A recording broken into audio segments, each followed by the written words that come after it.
Hey, pretty little lifters. Welcome back to the podcast. Today, we're going to be chatting with Michelle Emerson. She was an elementary school teacher for about 5 years. And during that time, she created Pocketful of Primary, where she shared her ideas, lessons, and tech tips for educators.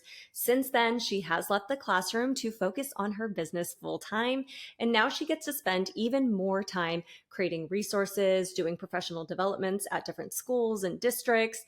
And she also is a power lifter. And let me tell you, now she has more time to focus on that. But this is what drew me to her. I was like, oh, wait a minute, another teacher who lifts and she's competitive in powerlifting. Like, wait a minute, we need to be friends. We need to talk.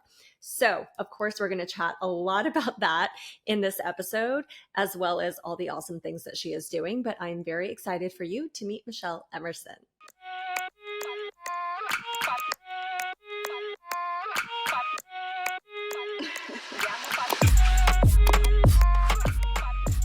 Welcome to the podcast, Michelle. Thank you so much for having me. I feel like we haven't chatted in a while, so I'm very much looking forward to this. I know. I'm so excited to. And you know what's funny? So I have been having a lot of amazing women on this show and on this podcast. And one of the things that is cool is like, some of them I have met in real life and some of them I haven't. And we were able to meet in real life. And that was such a gift. I happened to be in Austin for a wedding last December. And I had mentioned to you, I was like, hey, like, I'm going to be there for a wedding. And you're like, oh my gosh, like, I can come visit you. And you came to the hotel that I was staying at. And it was so cool. And I felt like we could have talked for hours. I was going to say, we did talk for quite some time and it felt like we could have kept going. And it's funny because last night I was telling my husband, oh, I'm doing this podcast. And he asked who. And I said, Tiffany. I'm like, she's the one that I met at the hotel. And he's like, oh, yeah, like I remember that. It was so fun. And that's the thing. I just think it's really cool when you find people. To me, this is like one of the benefits of social media is I have met so many amazing people that if it wasn't for social media, I never would have encountered people like you know, and all these other amazing women that I know and that live in different states. Like we don't even live in the same state. You're in Texas. I'm over here in California. And it's just so fun. So let's give our listeners a little intro of who you are. So give us a little intro professionally, personally, anything you'd like to share. Cool. Okay. I always feel a lot of pressure with this question because suddenly it's like, who am I? But my name is Michelle Emerson. Who am I? Right.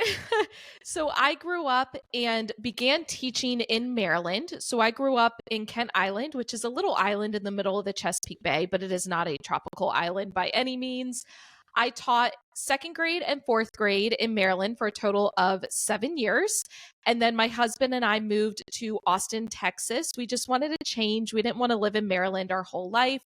And during that transition, I actually decided to leave the classroom. And now I'm presenting PD for teachers full time, in addition to creating content for both my YouTube channel and my podcast. Outside of just the education realm, on kind of the fitness side of my life, I love powerlifting. I'm a previous runner. I did Taekwondo and lacrosse growing up, so I've always been very active. It's been a big part of my life. And then other than that, I am married. My husband's name is Billy, or some people know him as Mr. Pocketful of Primary, since online they know me as Pocketful of Primary. And we have 3 fur babies. We have 2 cats, Luna and Zora, and then we have an Australian cattle dog named Ember. Oh, I love that. I love that. And actually, this is the perfect segue because you started talking about your, active background. It sounded like, because I was going to get into like, whoa, you're a teacher, you became this power lifter, but it sounds like you've always had this active lifestyle. So could you give us a little bit more about your fitness background? Like growing up, was this like instilled from your parents? Like, were you just in a bunch of sports? Like, how did this kind of continue into your teaching life? Yeah. So growing up, I wouldn't say my parents like pushed me into sports. I think it's something I naturally just took interest in. In fact, one of my neighbors growing up always joked that I was on some form of wheels. I was rollerblading or I was on my scooter. I just was always outside.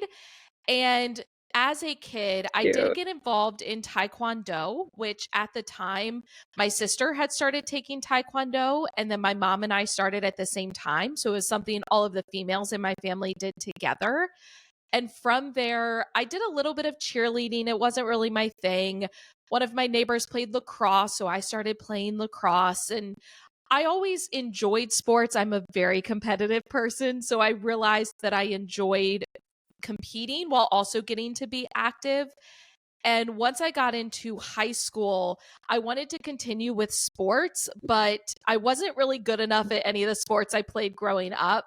So I ended up joining cross country because I'm like, I can run, which I hated running. So why I thought that was a good idea, I don't know, but I figured I could get better at it. And so I ran cross country as well as indoor track and outdoor track all 4 years of high school. It kind of became my thing. And I very much leaned into that identity as a runner. So once I got into college, I then continued running and I started pursuing marathon training because I wasn't part of a college team. I was trying to graduate a year early. So I had a very packed schedule. And I figured marathon training, although now that I say it out loud, it sounds silly because marathon training is very time consuming, but I figured it was something I could do on my own time and fit it in however versus joining a team where I have specific practices. So I started running marathons. I did a total of 5 and I kind of got burnt out with it. It was very rough on my body. And that's when my husband got me to start lifting weights. And that's how I transitioned into powerlifting. I fell in love with it. It's interesting. You mentioned Taekwondo, and it unlocked this memory in my brain where my godfather was really big into Taekwondo. And there was this place right by my house. And he was like, you and your brother, you guys have to try this. And so we got there and we were going for our first lesson, but I was so intimidated as a little kid. I went in there and these kids knew what they were doing. And I was really shy too. So hearing them use their voices and Yeah. do little yells. And I was just like, oh my gosh, I felt so out of place and I thought it looked cool. And I think it is a really good sport for people to get into, especially for kids, in terms of just body awareness and discipline and habit creation and holding yourselves accountable. But I will never forget being very intimidated. And I think we just went that one time. I can understand how you would feel that way going into it because it is a very different environment if you've never been around it. And I probably would have felt the same way. I think for me, knowing that my sister did it, I idolized her as a kid. And so I wanted to do anything she did. And so I embraced it. And having my mom there with me, starting out at the same time, was really nice. But I agree. I think it's a great avenue to build a lot of good habits. You mentioned discipline. You gain a lot of strength from it. I remember we did so many push-ups, and looking back, I'm like, that was really good to start building that strength as a young child. And then just the confidence that comes with it. And you mentioned it's a good thing, especially for girls with kind of the self-defense. I remember my second grade boyfriend, I'm using air quotes because, we were in second grade, but he wanted to break up with me. Tragic. And he was intimidated to do so because I knew Taekwondo, which I think is funny now. Oh my gosh, I love that. He's nervous. He's like, oh my gosh, she knows Taekwondo. What's going to happen here? That's adorable. I love that. And then, so you mentioned you really were into marathons. And it's funny, I've encountered a few people who were super into marathons and kind of experience what you the burnout, because it is a lot on your body. It's also a lot of time because you spend a lot of time running and accumulating the mileage. But I have also seen the shift from some marathoners going into lifting and actually having that actually support their marathon running. And some of them do better. But how was that transition for you? Did you know, because I know there is, it's the cardio endurance world and the lifting world, and sometimes people know how to merge them. What was that transition like for you? Yeah, it's funny you mentioned not having kind of that foundation with strength training. Looking back, I think if I had started strength training sooner while I was marathon training, my body probably would have handled it better, but I was only ever running. And as a result, I think my body got very broken down. But I remember there was a time when I was still marathon training, my husband got me to join his gym, which I had never belonged to a gym. When I was in college, I would go to the college gym to run on the treadmill, but I never saw it as a necessity to have a gym membership because I was a runner and I could do that anywhere, anytime. But I decided to join the gym with him. And for the first several months, we would go in together. I would go to the treadmills and run, and he would go lift weights. I was very intimidated, kind of going back to what you said about Taekwondo. I didn't know how to use the machines. I didn't know exercises to do. I didn't know proper form. Thankfully, because I was going with, at that time, he was my boyfriend, but now husband, he was able to kind of ease me into it. So he had me start with machines. And I will never forget, the first thing I ever did was like a basic lat pull down machine. And suddenly that became my end all be all. I'm like, I'm going to become the master at lat pull down because it was very simple. And he showed me how to execute good form. I started to notice the strength gains. And I think what was the most motivating is I started to notice that change in my body.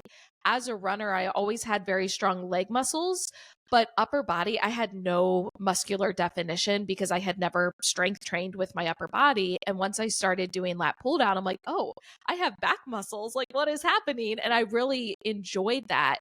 And I enjoyed feeling stronger. So from there, he exposed me to some other machines. He started showing me free weights, mostly dumbbells. And eventually he was kind of training like a power lifter. He would squat, bench, and deadlift, even though he wasn't competing in it. So I was intrigued by it and I asked him to kind of show me. And of those 3 lifts, the first one that I started with was deadlift because you're just lifting the barbell from the ground. It's less intimidating because if you don't lift it, you don't lift it. It's just staying on the ground. And I felt much more Yeah. secure You just starting with drop it. that. It's fine. Yeah, yeah. Yeah, no, I love that. I love the story about the lat pull down. You're like, I'm going to be a lat pull down queen. Yes. Like, this is going to be my machine. This is going to be my strength. I love that. But I think it's cool because I know the gym and lifting can be very intimidating for women, especially when you go in there, you don't know anything. And that's why, like, I, as a PE teacher, have made it my mission to teach girls while they are in school to learn how to utilize lifting and gym equipment so that then when they do get to that phase of like college, or some of them like to go to the gym after school on their own, like they know what to do, because that is the hardest part. I didn't know what to do when I was in college. I remember I went to UC Irvine. They had a college gym there and I was kind of like bouncing around from machine to machine, or I would look at what other people were doing. And this was, when I was in college, this was before like TikTok, Instagram. You couldn't just like YouTube a video, like how to do this. Like that was not in existence for us. So for me, starting from like not knowing anything, never been taught this, it was also very intimidating. But I like how you kind of built your confidence up and had this progression, and that your boyfriend, now husband, was knowledgeable to, share this with you and kind of teach you. So so you said you started, okay, now you got into deadlifting. How did you, because we need to brag about, you are like a competitive power lifter now, and I would love to hear about your competitions. And I know you have one coming up, I believe. So how did you start this phase of getting competitive with it and really like, I want to do a program? And then also while you were teaching and, now you're doing pocket full of primary full down, like what was that transition like of like really going all in with it? Yeah. So I want to say I started actually lifting weights at the gym during my like second, third year of teaching. It was around the tail end of, okay, I don't want to marathon train anymore. So let me start doing this. And again, the more I did it, the more I wanted to learn and try new exercises because I really loved the process and I loved what it did for my body. So after starting to deadlift, the next power lift that I kind of took on was squat. And I remember when I started, I was using a Smith machine, which there's nothing wrong with using a Smith machine to squat. But in terms of powerlifting, eventually you want to transition to just a barbell where you can really have that bar path and have more control over it. But I started with a Smith machine, and I was still using a Smith machine around the time that we moved well, maybe I had just started to transition to a barbell, but we then moved from one part of Maryland to another and we went to a new gym. And that's when I kind of had this new mindset of, okay, we're going to do the things that scare us. We're going to step out of our comfort zone. It will be fine. So then I really leaned into using a barbell and squatting with that. And I remember when I started, it was literally like just using the bar. And it was a big like milestone when I had the bar plus a 25 on each side. So it was a total of 95 pounds. I had to build it very, very slowly and keep that good form. The last one that I picked up was bench press because I was very intimidated. Again, I had no upper body strength and I felt, I don't want to say embarrassed. I mean, maybe intimidated is a better word, but I didn't want to do it if anyone was around watching me because when I started, it was literally bench pressing the bar. And even that was a struggle because the bar weighs 45 pounds. And so that was a very slow process. And for me, it's still my least impressive lift because it's the one that I spent the least amount of time doing. But as I started embracing these power lifts, getting better at them, I want to say I spent about 2 years just doing my own thing. I did not follow a program. And looking back, that's the one thing I wish I had done sooner was get on a program and make sure there was that progressive overload. So lifting heavier and more reps and sets each time in order to get stronger. I would just go in and whatever I felt like doing that day, that's what I did. But it was around December of 2020 / January of 2021. I realized that I was missing that competition aspect. Even though I loved going to the gym, I loved lifting weights, I missed getting to actually compete because that's one aspect of sports. And like with running, I would do races. I loved that and I wanted that back in my life. So I decided I do want to compete in powerlifting, but before I get there, I need some guidance. I need to talk to someone who actually has experience. And this was around the time where gyms had just reopened. So for several months, I hadn't really been strength training because of the pandemic. So once they reopened, I said, okay, I'm going to hire a coach.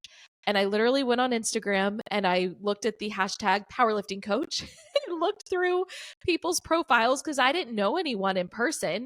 So I looked through until I found someone where I'm like, I feel like I could vibe with this person. They're putting out good content on their platform already. Like, let me talk to them for coaching services.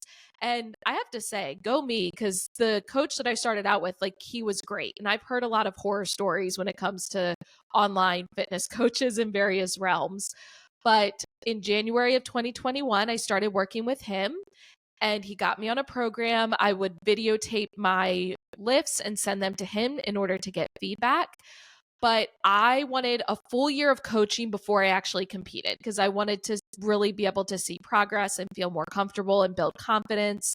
So around March of 2022, so at this point, it was only a year and a half ago, I signed up for my first meet and it was a rookie meet. So I knew I would be surrounded by other people who were competing for the first time. And that made me feel a lot better going into it. So at this point, it's now September of 2023. I've competed a total of 4 times. You mentioned that I had one coming up. I actually just competed like last weekend. So I did the Oh rookie my meet. gosh. I knew it was in September. I was like, Yeah, it just passed. So I did the rookie meet. I did 2 other just basic kind of local meets, not anything super fancy. But at that first rookie meet, I had actually qualified for nationals, which kind of surprised me. But at the same time, I didn't think I was ready for nationals. But my coach was like, look, there are some people that train for years to be able to qualify. The fact that you've done that, like, you should take advantage of it. So that's the meet that I just did last weekend. It was USAPL Nationals. USAPL is the federation that I compete in. So it's USA Powerlifting. And Nationals was in Memphis. So we drove out to Memphis. Going into it, I knew like I'm not going to be at the top, and that's fine. It's my first Nationals. I just wanted to get the experience. But overall, it was a great time. It was definitely a step out of my comfort zone. But I think it's important to kind of do that and push ourselves out of that comfort zone from time to time. this is also awesome. And when you talk about the timeline, it's relatively like recent. Like this isn't like something that you started like 10 years ago. So this is really cool. And it does prove to your competitive nature, like how you're like, wait a minute, but also you're like, I want to train for at least a year. I want to make sure like I'm on a program. And I like that you were smart about that. For anyone listening, if you're not familiar with powerlifting it is 3 movements. It's a bench press, it's a squat, and it's a deadlift. And Michelle, can you remind us of the reps? Is it just 1 rep or is it 2 or 3? What's the rep scheme? Yeah, good question. So powerlifting, it's all a max. So it's a 1 rep as heavy as you can go. In competition, you get 3 attempts for each lift. So the first lift is squat. You have what's called your opener. It's typically like a lighter weight, something that you probably could do for 3 reps just to like get a number on the board. You then have a second and third attempt. So usually you go up in weight each time, unless, of course, if I were to miss my second attempt, I might retake that same weight for my third attempt. But you get 3 attempts for each lift, and whichever your heaviest attempt was for each lift, that gets added to your total. So if for squat, let's say I got a second attempt, but my third one I failed it, like I didn't make the lift, then whatever that second attempt number was, that would get added into my total. And so your goal is to have the heaviest total. So your squat plus your bench plus your deadlift. Oh, so I didn't realize this. So they take your 3 lifts, the heaviest totals, and combine them. And that's like your score. Yes. Interesting. Okay. And the other thing, like as you're talking about this, it's really showing me that there is a lot of strategy that goes with this. And that's something that would probably make me a little bit nervous because you're opening weight, like knowing, okay, what am I going to hit? What is this number? Because that's like when I've done CrossFit competitions, like the weight is set for you, so it's like, what weight you're using and the workout and you just go. So it's kind of like leading up to that. If you know what the workout is, sometimes like competitions would say, these are the workouts and you can kind of practice them. But like, you knew the weight, like, okay, I know the cleans are going to be 95 pounds. So that's what I'm going to be working with. So leading up to that, that's, what I would train with or heavier. But like having that strategy of like, wait a minute, now I have to make sure I'm super warmed up before. Like that's the part where I get a lot of butterflies is like the before the competition part. And especially knowing like you have to be ready to warm up to hit that like warm up set. And it's like, whoo, how are you like, what's your process? Like, what do you do before you're competing? Yeah, so it's funny because that's the aspect that I love. I am a very data-driven person, and so I love keeping track of how I usually warm up in the gym is how I then warm up on meet day. But you're right, there is a lot of strategy involved, especially because at a meet, it's not like you just say, okay, I'm ready to do my second attempt. It's all timed, and you have what's called your flight. So it's a list of lifters and they will load the bar so it's getting heavier each time. So depending on what you put in for your attempt, sometimes the order changes. Whoever goes first on the first attempt may not go first on the second attempt if they're putting in a heavier weight. And because of that, it's helpful to have a coach who can kind of guide you and go, okay, based on your training, based on what we've seen, here's a good opening weight for you. And then my coach usually gives me almost like an A, B, and C plan. So my opener is a set amount. It's, again, a lift we feel comfortable with that I could take even on a bad day for like 3 reps. So no matter what, I'm going to get on the board. Because if you fail each of your attempts, so let's say for squat, if I go out and I do not make any of them, then I don't get a total for the competition. Like I'm out of it, essentially. So you want to make sure you get at least 1 lift for each one. But after my opener for my second and third attempt, he will kind of give me like the middle of the line. Here's most likely what you would choose. But if you're not feeling good, here's what you can choose instead. Or if you feel like you're having the best day ever, the weights all feel really light, here's kind of a way to like push yourself a little bit. So I have these like attempts that I am aiming for as I go along. But on meet day, the federation that I compete in, we have a 2-hour weigh-in. So I weigh in 2 hours before the start of the meet. Once I weigh in, the first thing I'm doing is stuffing my face. If we're being completely honest, I want to get a lot of food in my system, make sure I have enough sodium so I'm not going to cramp. I want to drink plenty of water. And then it's usually about 30 minutes away from the start of the meet that I will start warming up. And again, I do the same thing that I do in the gym. But you definitely have to pay attention to the time because you don't want to take that last warm up too close to when it's going to start, but also not too far away. So you have to kind of pay attention to the time, be very strategic. But from there, it's usually about 1 minute per lift per person. So if I'm in a flight with about 10 lifters, I know that after I take my first attempt, I have about 10 minutes until my second. And I'm usually just kind of staying loose during that time, but try not to expend too much energy. And then in between each lift, so in between squat and bench, and in between bench and deadlift, you usually have a little bit of a longer time. So you'll have like a 10 to 20-minute break where you can kind of refuel and start warming up for that next, bench press or deadlift in order to get loose. But meet day is about typically 5 to 6 hours total. So it's a long time, and you have to make sure that you keep your body loose. You try to rest up in between, you're fueling your body, but it also flies by because your adrenaline is going during that time. The adrenaline is real. Like, that's the one thing, like, sometimes I'm like, did I like competing or not? Like, I would get so much anxiety. Like, for me, I was like, it was fun. Like, right, like, once you're in it, you're like, okay, but all the in between parts, I get so antsy and anxious. Like, I'm like, let's go. Like, it's just that, like, sitting around and waiting and like, do I start warming up now? Am I warming up too early? Am I doing too much? Like, all of that, like, you really do have to prepare and have strategy, and you are very data driven. So I'm like, this is perfect for you, like, in terms of like that kind of stuff.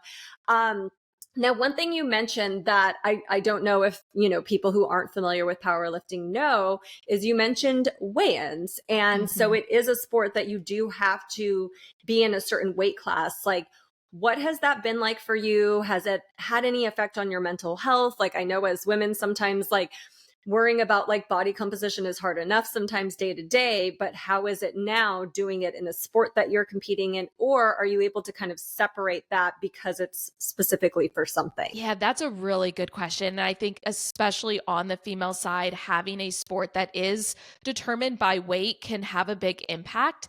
It's interesting because I had never paid attention to like my weight in relation to sport until powerlifting. But growing up, my husband did wrestling, so he's very familiar with like weight classes and having to make weight for a competition, and so he's been able to kind of give me some guidance.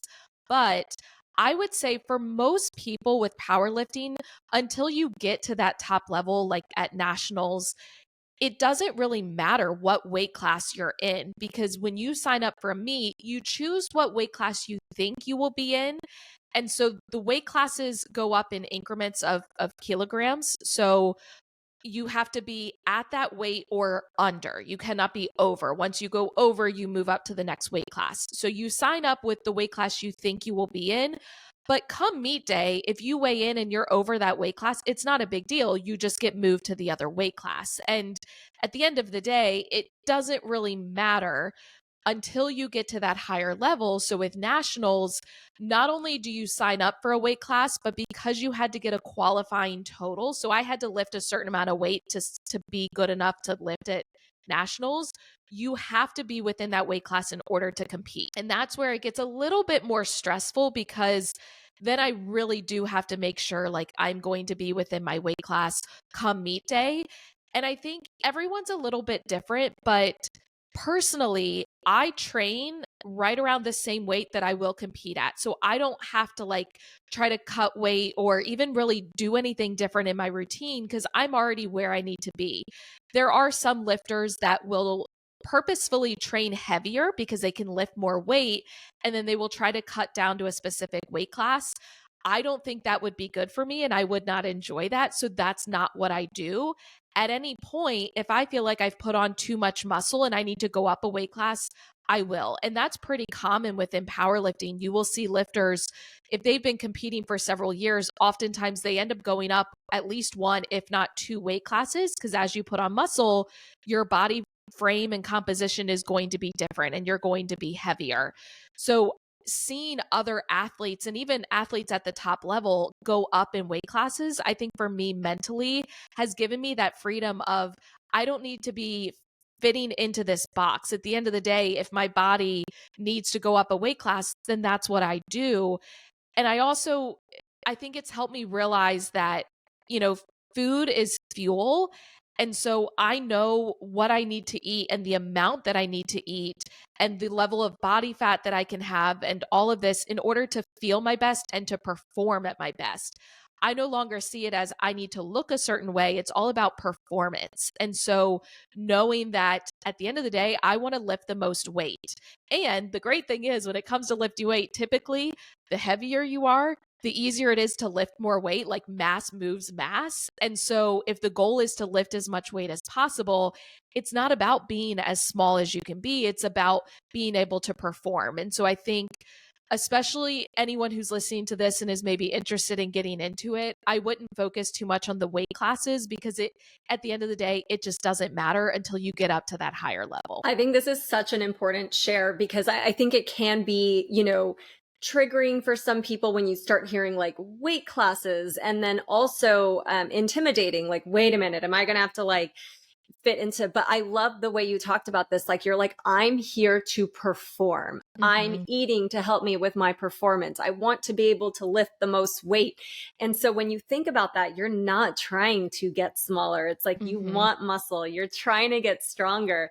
And I think that shift is like what is so beautiful about weightlifting. And like you were saying, like, until you are competing at this like top tier level, which like most of us will never get to do. And it's like, why worry about this stuff? It's like, just have fun with it. Like, if you're like, this looks interesting to me, like, I want to get into this, like, do it, like, you don't have to be the leanest, the strongest, like the most competitive. It's just like having fun with it. And you seem to be having a lot of fun with it. And like with your programming, like I see videos of like you and your husband going to the gym, and I'm like, that's so fun. It's like, and does he compete or no?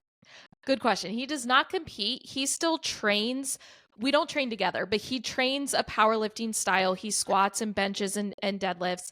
Ironically, so at a competition, you typically have someone helping you in between when you're going up on the platform to lift, where they will help you with your warm-ups, like they'll put the weight on the bar. And so he is what is called my handler. He is that person that helps me behind the scenes and just keeps me on track. At nationals, in order for him to be my handler, I had to have him join my powerlifting federation. He had to be a member. And so I told him, I'm like, well, you're now a member. Like, if you want to compete, you can. But I think he enjoys seeing me compete. And as of right now, he doesn't really have a desire to, but we still train very similarly. But going back to what you mentioned about, you don't have to be a certain leanness or be a certain body size. That's one of the things I think I fell in love with powerlifting, because you see powerlifters and they look so different.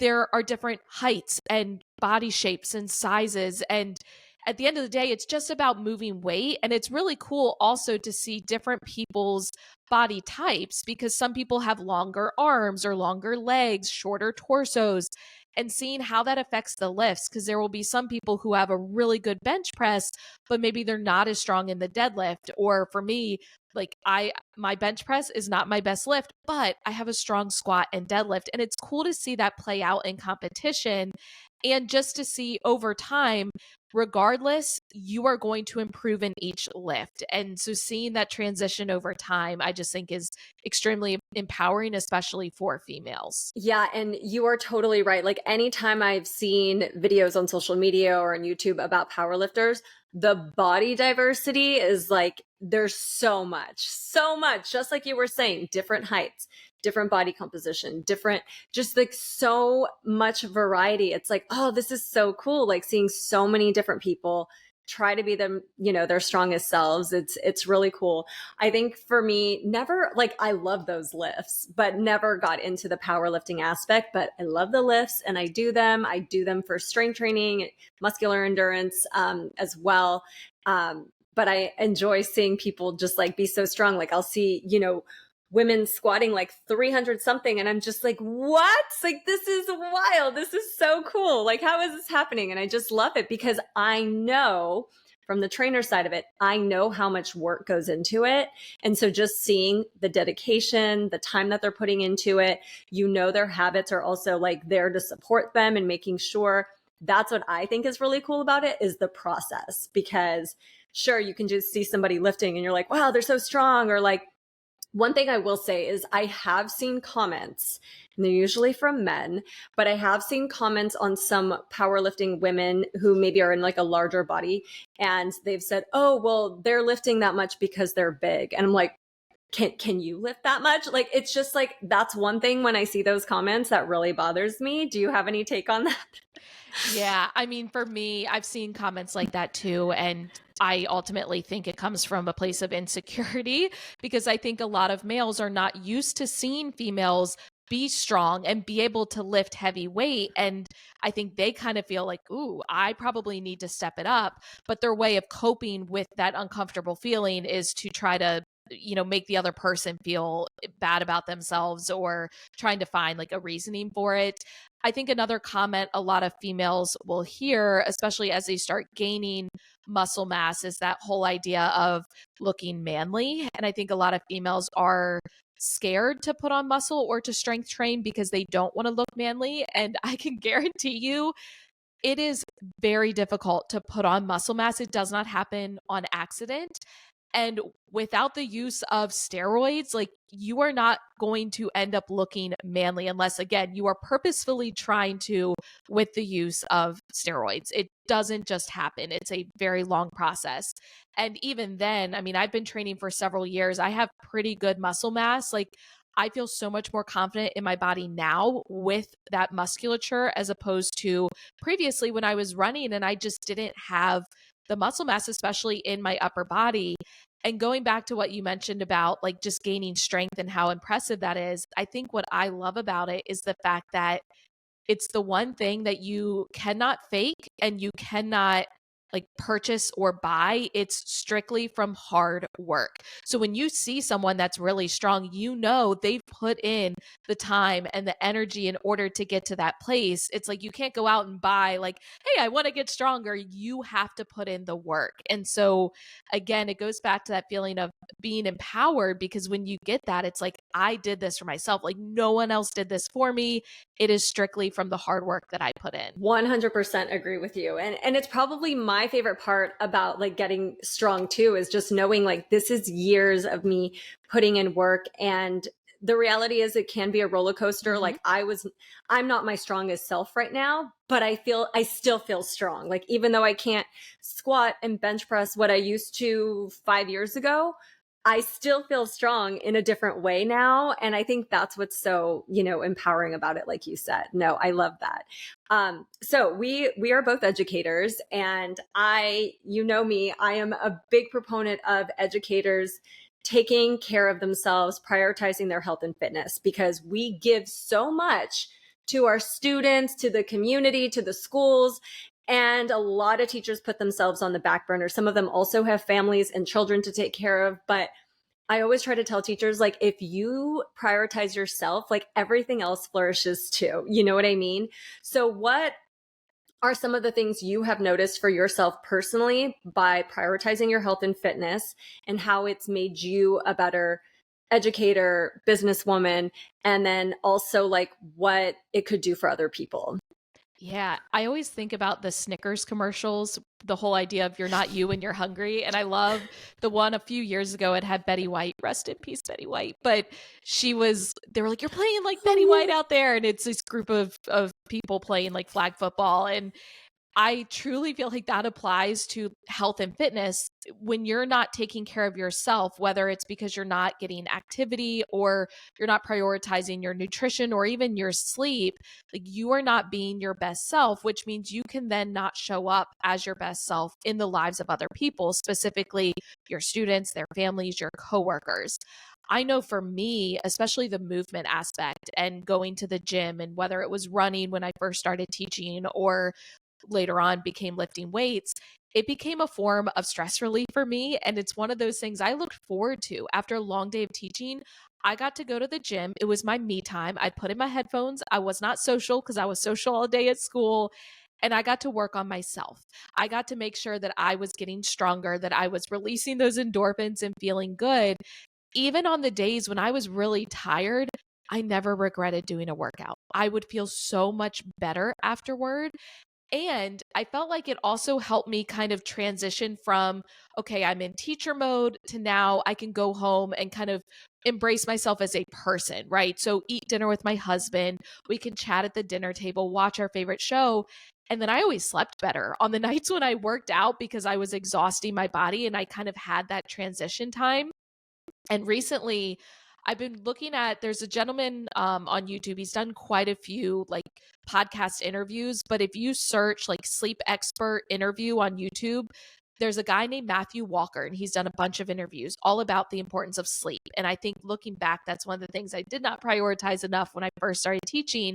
But one thing he said is that you would actually die from a lack of sleep before you would die from a lack of food. And that's one of those things, once you learn it, it just shifts your mindset and your perspective. Because I think teachers a lot of times are like, no, I'm going to stay up late and grade papers or stay up late and lesson plan. And truly, like, it is impacting you in so many ways that you don't even realize. And then you're not going to be your best self when you show up to the classroom the next day. Outside of just those physical, benefits of fitness and prioritizing your health, I think it's also built my confidence a lot, not only in my abilities, like within the fitness realm, but also just my overall, like who I am as a person. I feel so much more secure in myself. And I feel like that has translated to other aspects. So as a teacher, I was more confident in my abilities as a teacher, especially when if there was something that I maybe had doubt on, like maybe there was an upcoming observation, I'm like, ooh, I don't know if I'm good enough. I could draw on experiences in the gym where maybe I didn't think I would get a lift and then I did, or I had seen my progress over time and those improvements. And that became a source of like, you know what? No, like I can do this. And I think that that's very, very empowering for a lot of people, even if it's not weightlifting, whatever it is, health and fitness wise, that helps you feel better about yourself and builds that confidence is really important. And then you also get to share that experience with your students and their families.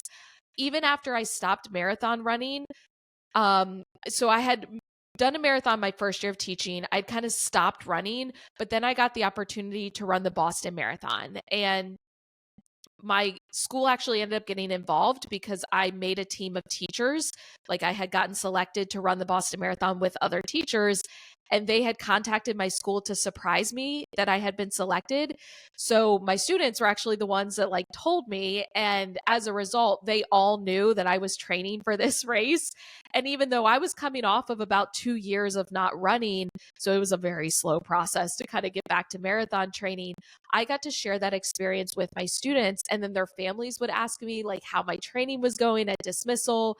And on race day, they were like tracking me. And it was really cool for them to see that process of the dedication, the time, and just me setting a goal and working toward it. And I think that that's a really important thing to be able to model for our students. You touched on so many gems, and I'm like, yes, I agree on all of it. Just so many things. Like, one of the things you mentioned was the confidence. Like, I tell everyone, I was like, the barbell literally changed who I was as a Yes. person. And I know it sounds crazy, but I'm like, no, like you have no idea, because we all know like, oh, you can do hard things. But until you were like physically doing something hard, which a lot of people do not push themselves to that point, they stop right before, until you have gotten to a place where like you need to have mental toughness like no other, like it just does something to you cognitively. Like when you repeatedly do something like that, like when I started doing CrossFit and was learning Olympic lifting and pushing my body and my brain to these places that I had never been before because it wasn't comfortable, that's literally when I had this change, like this awakening. And it, like you said, I saw it come out into my teaching career. And I'm like, this is really cool. And also another thing you mentioned was getting your students involved and like them kind of seeing you. Students are smart. Like our kids are smart and they see their teachers' habits. They comment on their teachers' habits. Like we hear them, and for them to see like, oh my gosh, my teacher's training for a marathon. Like my teacher's like lifting weights and as a power lifter, they have a life outside of their job, like taking care of themselves. Like they are looking at us. They're looking and seeing what we're doing. And I think having that opportunity to also, sometimes my kids will be like, oh, how was your morning? Or like, what did you do this morning? And I was like, actually, I got up and I went to the gym at 6 a.m. and then I had my breakfast, showered, and then came here, and it's been a great day. And they're like, whoa, that's so cool. Like, you worked out at 6 a.m. and you went to go lift weights. And I'm like, yeah. And the workout that I did, you're doing that today. So it's like, I'm practicing what I preach, and I think it's just so important for educators to prioritize themselves. And just like you said, it's kind of that me time, and them getting to have an opportunity for them to just like prioritize themselves, because the graded papers will always need to happen. The lessons will always need to happen. They will always be there.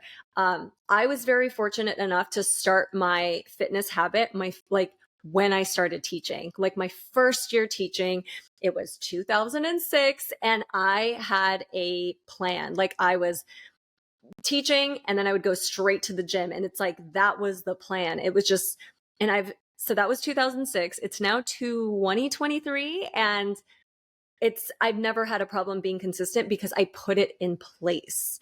And I think that's just so important. Yeah, and going back to what you mentioned about being able to model that for your students, I think the scheduling aspect of it is really important for them. And then it's also cool for them to see, as you mentioned, teachers outside of just the classroom. I remember the gym that I was going to was right around the corner from my school, which was super convenient to go on the way home. But I actually sometimes saw students there, or like former students there. And I remember at the beginning, it was this idea of like, ooh, I don't want them to see me in my gym clothes. This is kind of awkward. But it actually ended up being a really cool thing. And there is a girl, I didn't teach her, but when she was in our grade level, I would talk to her a lot. And she's now in high school and she's now powerlifting, which is really, really cool for her to see. And looking back, I know as a teacher, especially as I started to gain muscle, the guys, like the boys that I taught, would notice. And it was always this like, oh, like my biceps are bigger. And we're like flexing against each other. But I think it's cool to model that for young boys, for them to realize, hey, females can be strong, females can have muscle. Like, for them to see that from a young age is important, because you don't know what they're getting exposed to outside of school. So if you can provide that as a model, I think it's great.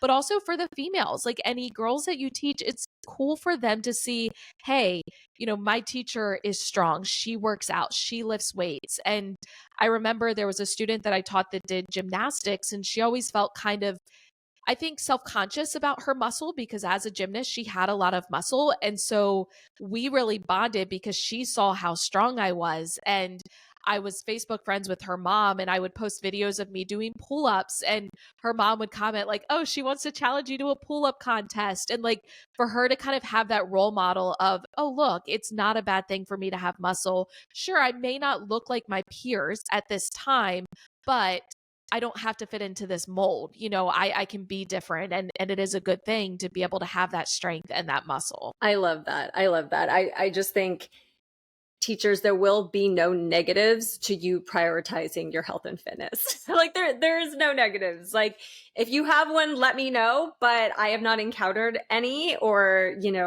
I just think, if you are listening to this and you're, oh, I really want to prioritize this, how do I do it? Like, just start baby steps, whatever you got to do. Either do it before work if that's easier for you and you have to do, kids stuff after school if you have a family, or go straight from work to the gym. Get your kids involved. If you're going to do it at home, like maybe have a little home workout, whatever it is, like baby steps to start prioritizing yourself, even if it's like 20 minutes a day, whatever, 5 minutes a day, 10 minutes a day, just to start checking the box. Do it. You won't regret it. You have two people here who can attest to it. And I just think it's so important. So I want to shift a little bit, because you have, left the classroom and you are all in on Pocketful of Primary, which I think is so amazing. And I'm so inspired by you with everything that you've been doing. You put out amazing content. If you have not seen Michelle's stuff, you need to go check out Pocketful of Primary on like YouTube and all the sources she puts out. And it's just so awesome. But I would love to know, because we all know what teacher life is like. It's busy, it's exhausting, there's burnout, there's a lot of things. But how has your mental health and lifestyle shifted since you've shifted from being a classroom teacher to now educating a different way? Yeah, that's a really good question. And thank you for saying all of that. I just want to like stick you in my pocket and take you home with me because you just made me feel so good. So there definitely was a transition leaving the classroom. And I will say, in a lot of aspects, it's easier now to prioritize myself because I am my own boss. I'm not answering to anyone else. I'm able to put myself first because I'm like, hey, my boss says it's okay because my boss is me. So that aspect of it is easier. However, because I am my own boss, there are times when, I'm under certain deadlines, I have no choice but to do it myself. Like it is my job to get it done. And so there have been moments where I find myself like really getting sucked into work and I have to say, no, Michelle, like, you committed to this, whether it was like powerlifting training, getting ready for meet. So I think for me, what has really helped is having like a set schedule and I have what I call my non-negotiables. So the things I'm not willing to budge on. And for me, going to the gym and my training is a non-negotiable. I will commit to it no matter what, because I've made that promise to myself. And having that check-in with my coach also helps hold me accountable because I know I have to send him videos and I don't want to disappoint him. So I have this kind of expectation of I have to stick to it no matter what. But I go to the gym at basically the same time. And so I have kind of that cutoff time of like, all right, around 4 p.m., that's when I stop working because I need to get ready and go to the gym. But one aspect that has been more challenging is I'm traveling a lot more with what I do now. I tend to visit schools and districts and I'm flying out for conferences. That has been a struggle to get in my workouts because I'm not always at home. So for me, I kind of shifted it to instead of focusing on the negative aspects, it's how can I make this like new and exciting and something I look forward to. So I have fallen in love with finding new gyms whenever I travel to a new place. One of the first things I do is I start Google searching like powerlifting gym in the area or, commercial gym in the area. And I'll call them ahead of time, make sure I can do like a day pass and I see what type of equipment they have. And it becomes something I actually look forward to. And it's a new experience to have different equipment and kind of experience these different gyms. I get to meet new people. And so I've really enjoyed that. And again, it's kind of this outside of my comfort zone. I'm a creature of habit. I love doing things the same way day after day.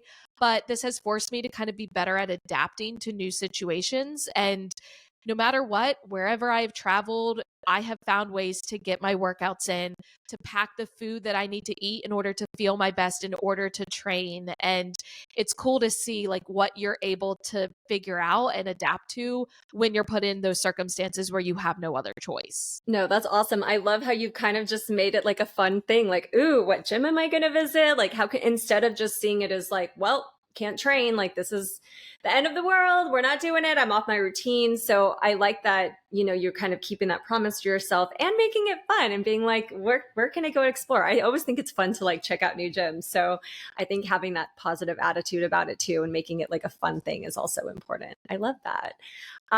So I have one final question for you that I ask all of my guests, and it is, what advice would you give to your teenage self and to teens today? I love that question because it makes you really reflect on like what's the biggest area that I've grown since I was a teenager or since I was younger. I think my advice would be to be confident in who you are because no matter what, you are somebody else's goals. Whether you're starting something for the first time, like if you're just getting into a new sport or a new activity, there is someone else looking at you going, wow, I wish I had the courage to start that. Even though you're probably looking at the people that have been doing it for years and are so far, ahead of you, there's someone else looking at you that just wishes they had the courage to start. And no matter what your body looks like or any aspects that maybe you're nitpicking at yourself for, there is someone else looking at you going, wow, I wish I had that, or I wish I could be that. And so be confident in who you are. Because looking back, I think that's one of the biggest things I struggled with when I was young. I constantly compared myself to other people and felt like I wasn't good enough. And now, as I've gotten older, I've realized like I'm always becoming a better version of myself and growing more into myself.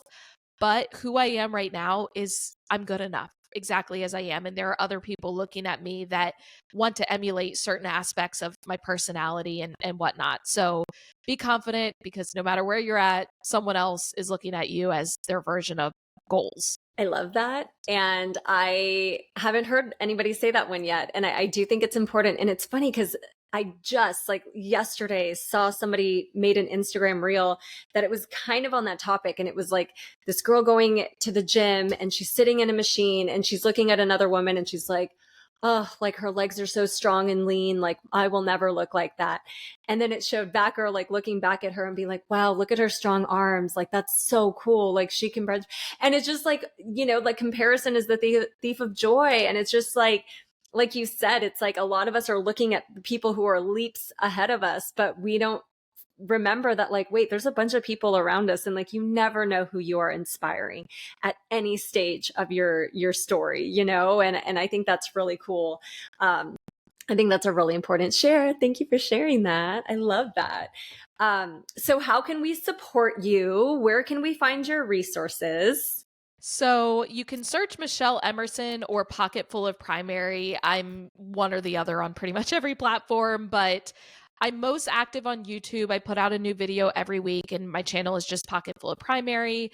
I'm also on Instagram at Pocket Full of Primary as well. And then my website is pocketfulofprimary.com. I have a bunch of like free resources that you can go on and download. A lot of them are like productivity and time management focused, which I know is a big aspect of why people don't prioritize themselves. They feel like they don't have enough time. So maybe that can help kind of buy you back some time.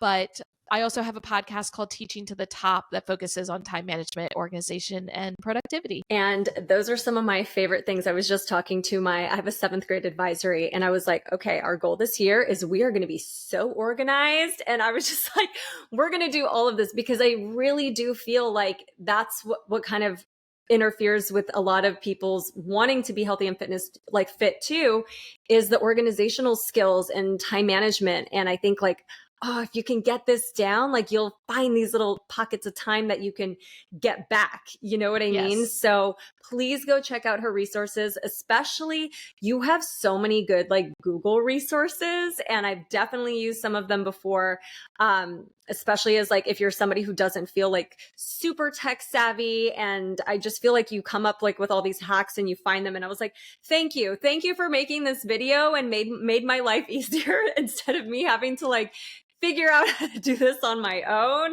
So I really appreciate it. And I know that you are, so busy and thriving with Pocket Full of Primary, but if you ever consider going back to teaching the world of PE, I mean, I feel like it has your name on it. It's funny because we'd love to have you. Yeah, I recently was reflecting. I'm like, I feel like I would be a good PE teacher. I feel like that would be fun. So who knows? I'm always one of those, like, if there's a sign, I'll know. But I do think that would be a lot of fun. I'm just saying.